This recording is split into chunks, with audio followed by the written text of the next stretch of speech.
Au nom du Père et du Fils et du Saint-Esprit. Amen. Ici Monseigneur Charles Clément Boniface. Prie pour vous tous, qui que vous soyez. Croyez en nous. Si vous avez des malades, nous prions pour leur guérison. Si vous avez des problèmes, que vos problèmes soient solutionnés. Aujourd'hui, notre homélie est valable pour les catholiques et pour les orthodoxes, c'est-à-dire la résurrection de notre Seigneur Jésus-Christ.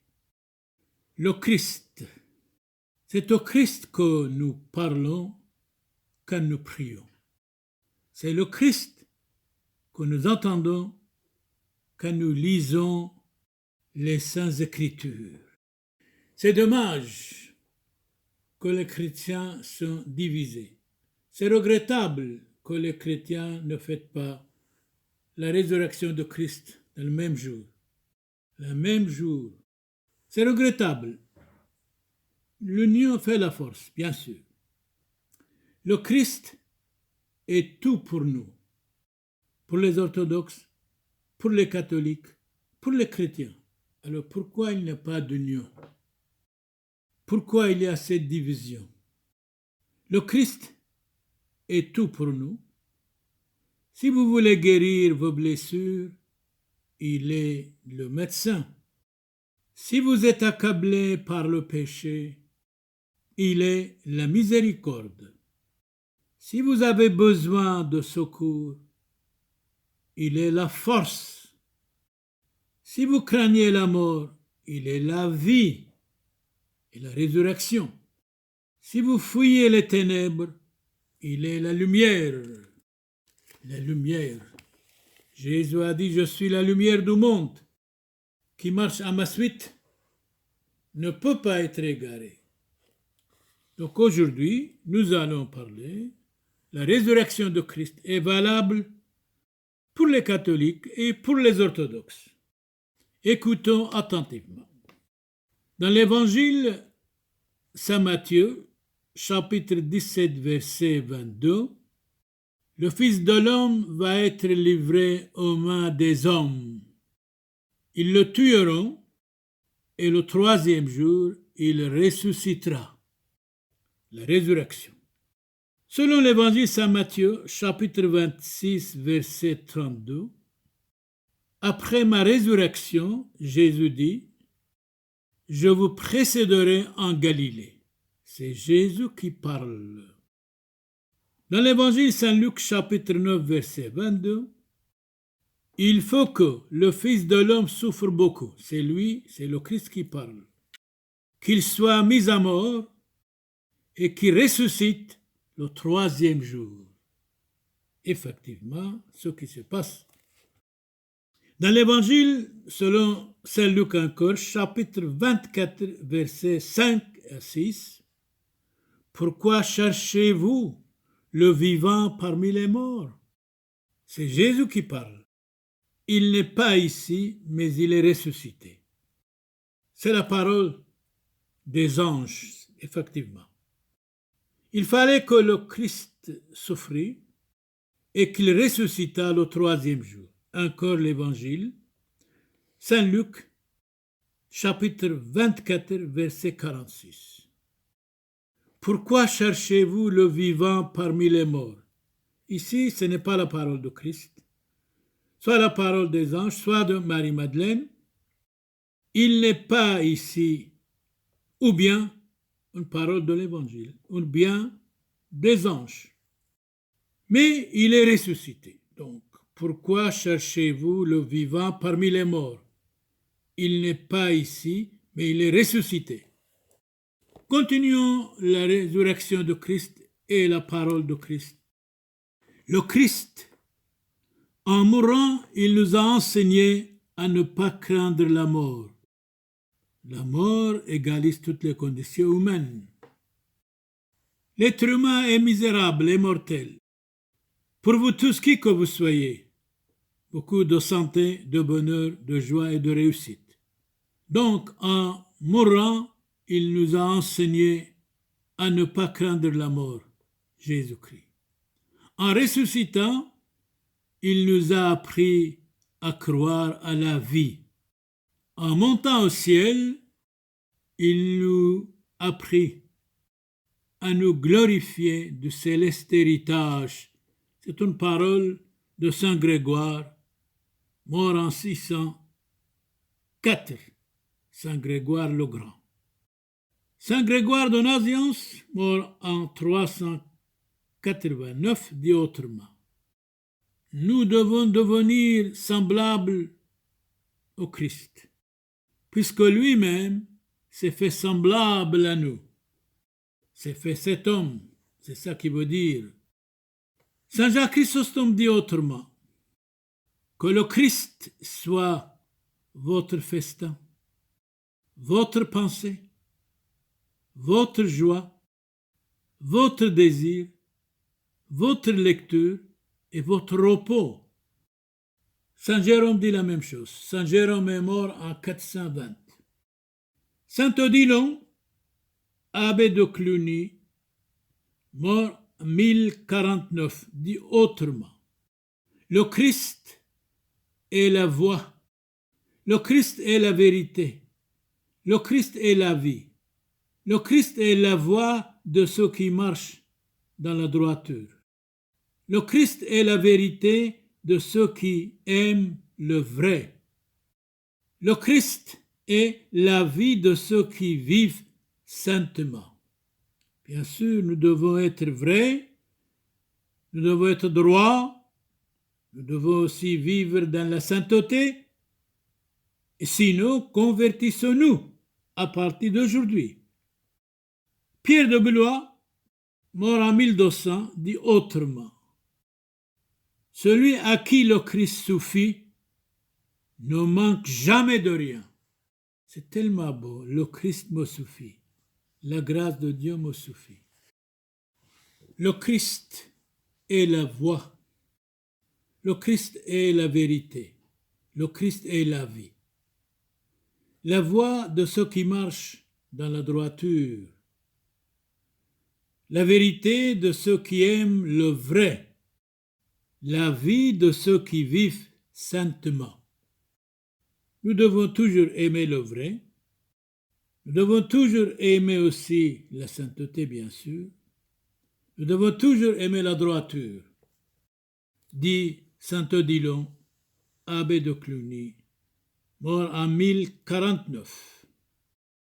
Celui à qui le Christ suffit ne manque jamais de rien. Le Christ me suffit. J'ai tout. Pierre de Blois, mort en 1200. Répétez cette belle phrase. Celui à qui le Christ suffit ne manque jamais de rien. Celui à qui le Christ suffit ne manque jamais de rien. Nous continuons le Christ et sa résurrection. Saint Ambroise, mort en 397, celui qui ne connaît pas le Christ ignore ce qu'il y a de plus sublime, de plus bon, de plus vrai. C'est vrai. Celui qui ne connaît pas Jésus-Christ ignore ce qu'il y a de plus sublime, de plus vrai, de plus juste. Saint Augustin dit autrement. Saint Augustin est mort en 430. Je suis la voie, la vérité et la vie, a dit Jésus-Christ notre Seigneur. Voulez-vous marcher? Je suis la voie. Voulez-vous n'être pas trompé? Je suis la vérité. Voulez-vous ne pas mourir? Je suis la vie. Saint Augustin ajoute: toute la vie de Christ sur la terre, dans l'humanité dont il avait daigné se revêtir, fut une école de mœurs. Une école de mœurs doit être dans chacun de nous, dans nos maisons, dans notre vie, de bonnes mœurs. Méfions-nous des mœurs inutiles, des mœurs trop libres. Toute la vie de Christ sur la terre, dans l'humanité dont il avait daigné se revêtir fut une école de bonnes mœurs. Ayons de bonnes mœurs, ça vaut la peine. Saint Bernard dit autrement, afin que vous ne laissiez pas entraîner par la gloire du monde ou les plaisirs passagers de la chair, trouvez plutôt vos délices dans la sagesse de notre Seigneur Jésus-Christ, afin que vous ne laissiez pas entraîner par la gloire du monde ou les plaisirs passagers de la terre, trouvez plutôt vos délices dans la sagesse du Christ, dit Saint Bernard, de peur que vous ne laissiez pas séduire par l'esprit d'erreur, l'esprit de mensonge. Ayez toujours pour lumière la vérité de notre Seigneur Jésus-Christ. Saint Bernard ajoute, Saint Bernard est mort 1153. Saint Bernard ajoute, où est la vraie prudence, si ce n'est dans la doctrine du Christ, dans le Saint-Évangile, dans les paroles du Christ? D'où vient la vraie justice, si ce n'est dans la miséricorde du Christ? Quand il nous dit « Soyez miséricordieux, comme votre Père céleste est miséricordieux ». Où est le vrai courage? Sinon, dans la passion de Christ. Nous devons avoir le courage, vivre courageusement dans la vie. La source des fontaines et des fleuves, c'est la mer. La source des vertus et de la science, c'est notre Seigneur Jésus-Christ. La vertu, la science, quand il dit « Aimez-vous les uns les autres, aimez vos ennemis, ne jurez pas, priez pour ceux qui vous persécutent », c'est tellement extraordinaire. C'est pour cela les gens n'appliquent pas. C'est pour cela il y a des malentendus, de jalousie, des guerres, d'incompréhension. La source des fortunes et des fleuves, c'est la mer. La source des vertus et de la science, c'est notre Seigneur Jésus-Christ. Encore parole de Saint Bernard. Saint Bernard est mort en 1153. La vie de Christ, qu'est-ce que c'est? La vie de Christ, c'est la règle de notre vie. La vie est courte. On n'a pas le droit d'empoisonner notre vie. Le fondement de la religion chrétienne, c'est le Christ. Le fondement de la religion chrétienne, c'est le Christ. Pendant la résurrection de notre Seigneur Jésus-Christ, la résurrection de Christ est notre espérance. Son ascension est notre glorification. La mort de Christ nous a donné la vie. La vie est belle, ne pas l'empoisonner. Sa résurrection nous a relevés. Son ascension nous a consacrés. C'est une parole de Saint Augustin.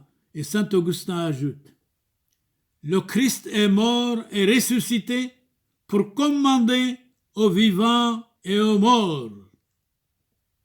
Donc les paroles de Saint Augustin. La résurrection de Christ est notre espérance.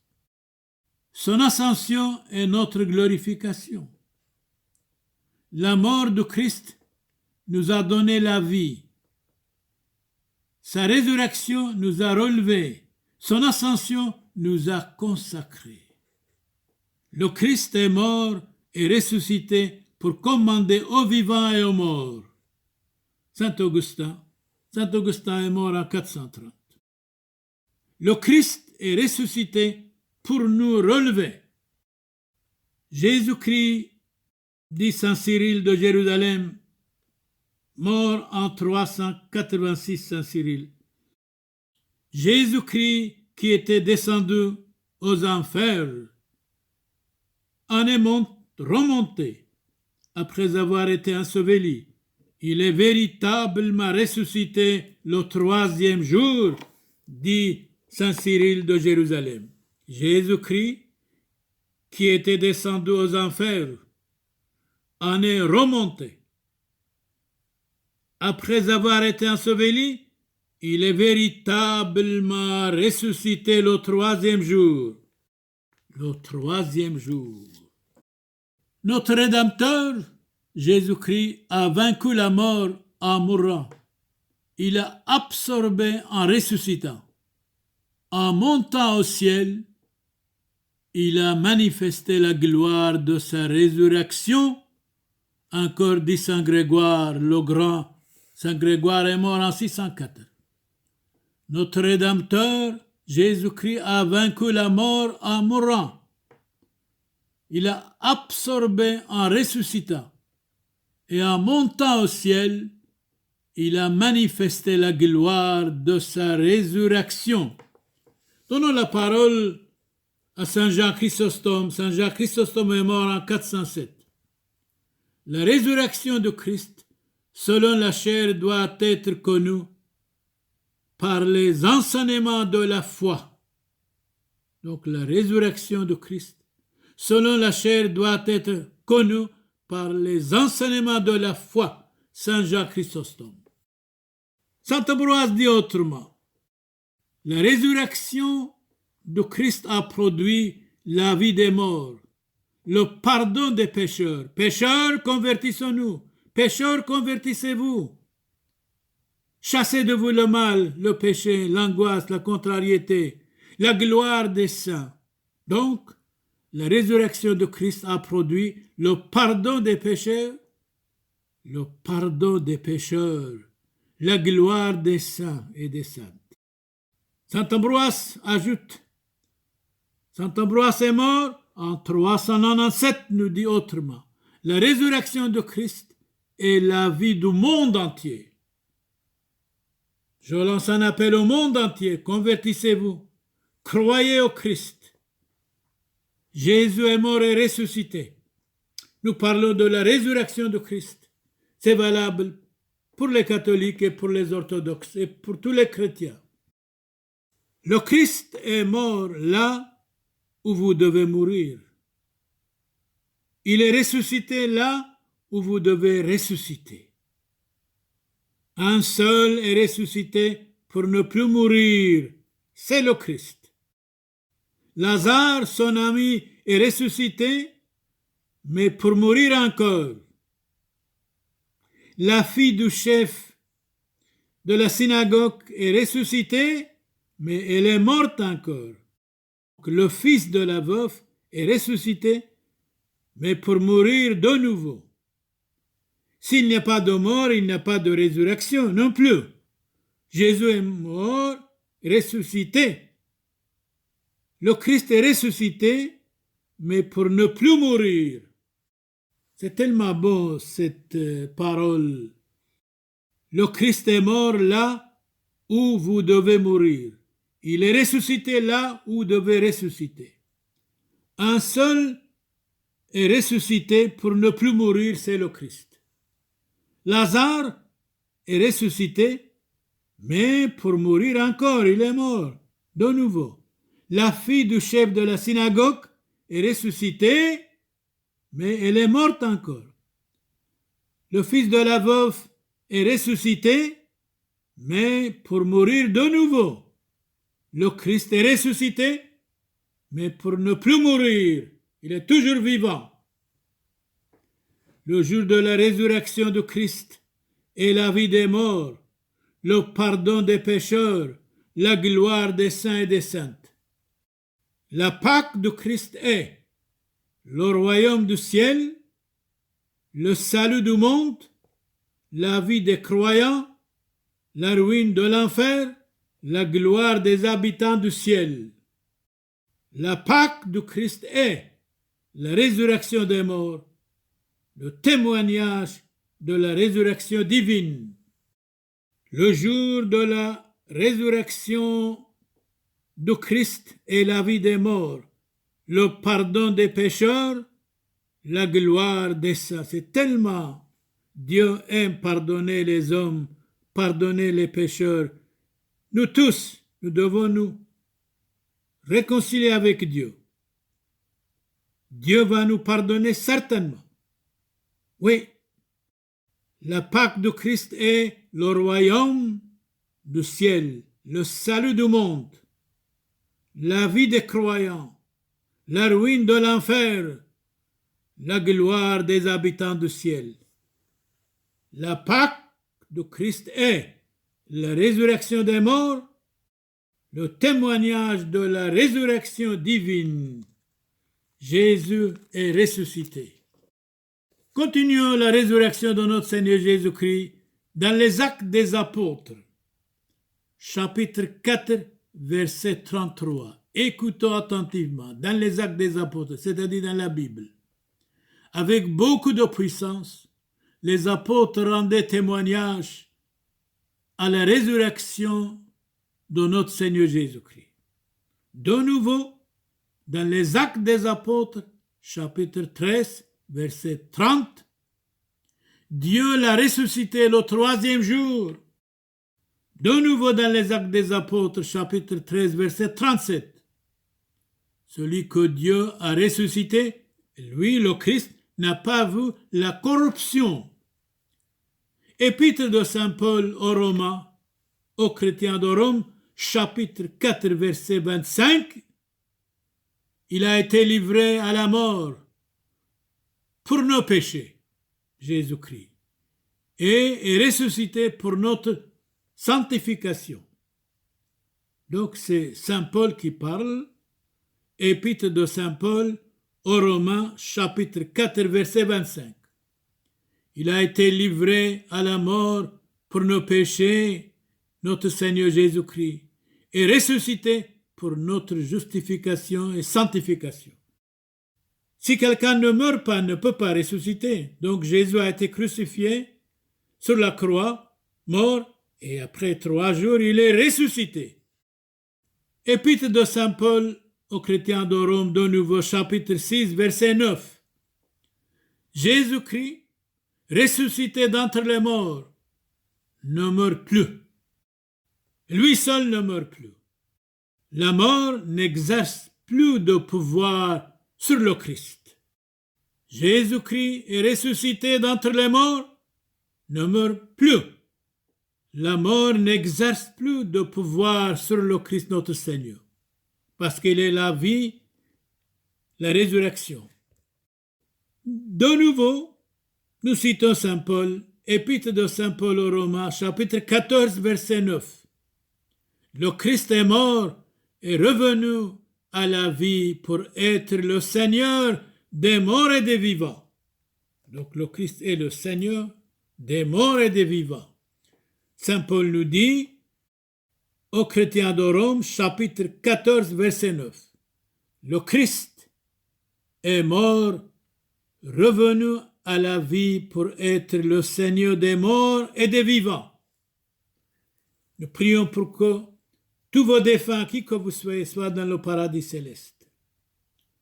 De nouveau Saint Paul, chapitre 15, verset 4, épître de Saint Paul aux Corinthiens, Saint Paul nous dit, il a été mis au tombeau, le Christ. Il est ressuscité le 3e jour, selon les Écritures.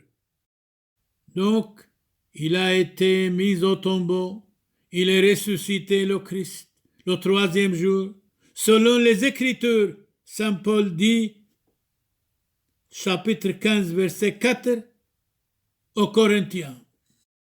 De nouveau, Saint Paul, chapitre 2, épître de Saint Paul à Timothée, chapitre 2, verset 8. Souvenez-vous que notre Seigneur Jésus-Christ est ressuscité d'entre les morts. Oui, nous fêtons la résurrection de Christ. Ce que nous avons dit, c'est valable, cette résurrection de Christ, pour les orthodoxes et pour les catholiques. Pour les catholiques, pour les protestants, pour les orthodoxes. Jésus est ressuscité. Bonne santé, bonne fête de la résurrection de notre Seigneur Jésus-Christ. Pour vous tous, la paix, santé, réussite. Nous prions pour vous tous. Si vous avez des défunts qui soient dans le paradis céleste, si vous avez des malades, nous prions pour leur guérison. Ce que nous avons dit de nouveau, c'est valable. La résurrection pour la fête des catholiques et pour la fête des orthodoxes. Catholiques et orthodoxes, réconciliez-vous. La division n'est pas bon. L'union fait la force. Nous prions pour vous tous, qui que vous soyez. Bonne fête, bonne Pâques, santé, réussite, protection pour vous tous. Si nous avons des manquements, si nous avons des fautes, on vous demande pardon et pardonnez-nous. Et vous aussi, qui que vous soyez pardonnés par Jésus, le Christ, notre Seigneur, pour les catholiques et pour les orthodoxes. Bonne fête de la résurrection de notre Seigneur Jésus-Christ. Loué soit Jésus-Christ. Amen et Amen. Ici votre frère dans l'humanité, votre frère dans le Christ, Monseigneur Charles Clément Boniface, prie pour vous tous, qui que vous soyez, où que vous soyez, d'où que vous veniez. Amen et Amen.